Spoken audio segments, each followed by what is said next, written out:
Hi guys, ഞാനിപ്പോൾ ഓടിച്ചുകൊണ്ടിരിക്കുന്നത് എൻ്റെ 2010 model Splendor പ്രോയാണ്. അപ്പം ഇതിനെപ്പറ്റി പറയുകയാണെങ്കിൽ ഞാൻ സ്വന്തമാക്കിയിട്ട് ഏകദേശം ഒരു 3 വർഷമായി. ആദ്യം ഉപയോഗിച്ചുകൊണ്ടിരുന്നത് FC V1 ആയിരുന്നു. അപ്പോൾ അത് കൊടുത്തിട്ടാണ് ഞാൻ ഈ സ്പ്ലെൻഡർ എടുത്തത്. എടുത്ത അന്ന് മുതൽ ഇന്ന് വരെ വളരെ സാറ്റിസ്ഫൈഡ് ആണ്, കുഴപ്പമൊന്നുമില്ല. ഇപ്പോൾ കറൻ്റ്ലി റിന്യൂവൽ ടൈം കഴിഞ്ഞു എന്ന് വേണമെങ്കിൽ പറയാം. അപ്പോൾ ഓർത്ത് ഇതിൻ്റെ ഒരു ഫുൾ വീഡിയോ എടുത്ത് യൂട്യൂബിൽ ഇടാം എന്ന് വിചാരിച്ചു. കാരണം പലവർക്കും പല രീതിക്കാണ് ഇതിൻ്റെ കോസ്റ്റ് ആവുന്നത്. പെയിൻറ്റിങ്ങിനും വർക്കിനും പല കാര്യങ്ങൾക്കും പല രീതിക്കാണ് ഫണ്ടാവുന്നത്. അപ്പോൾ എനിക്ക് എത്രയായി എന്നുള്ളത് നമുക്ക് നിലവിൽ എനിക്കത് പറയാം, അല്ലെങ്കിൽ നിങ്ങളോട് പറയാം എന്ന് ഞാൻ വിചാരിച്ചു.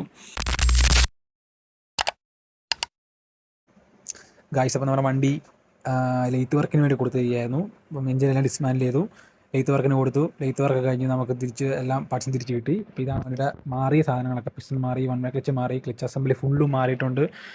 ടൈമിംഗ് ചെയിൻ, ടെൻഷനർ എല്ലാം A to Z അതിൻ്റെ അകത്തുള്ള എല്ലാ കാര്യങ്ങളും മാറി പക്കയാക്കി നമ്മൾ തിരിച്ച് പുതിയ പാർട്സ് എല്ലാം OG തന്നെ, പുതിയ പാർട്സ് തന്നെ മൊത്തം റീഅസംബിൾ ചെയ്തു. കാർബറേറ്റർ മാറിയിട്ടില്ല. ബാക്കി അതിൻ്റെ അകത്തെ എല്ലാ കാര്യങ്ങളും നമ്മൾ അകത്ത് വെച്ചിരുന്ന ഫുള്ള് നമ്മൾ പുത്തൻ OG സ്പ്ലെൻഡറിൻ്റെ സാധനം തന്നെയാണ് വെച്ചിരിക്കുന്നത്.